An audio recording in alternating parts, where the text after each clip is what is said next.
How to mute someone on Instagram. Welcome to another Gauging Gadgets Instagram tutorial video. In this video, I'm going to show you how to easily mute someone within the Instagram app on your iPhone or Android phone. So muting someone on Instagram prevents their post or stories from showing up on your feed.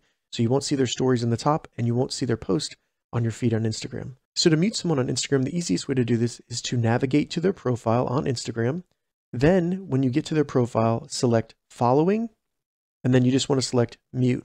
Now in here, you can determine which items you're going to mute. You can mute individually or all of them. Just go ahead and select the ones that you want to mute, then just back out.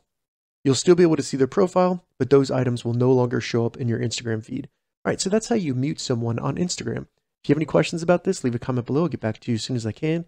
If you'd like to see more Instagram tips and tutorials, check the links in the description. If this video helped you, give it a thumbs up, and please consider subscribing to my channel, Gauging Gadgets, for more gadget reviews and tech tutorials. Thank you so much for watching.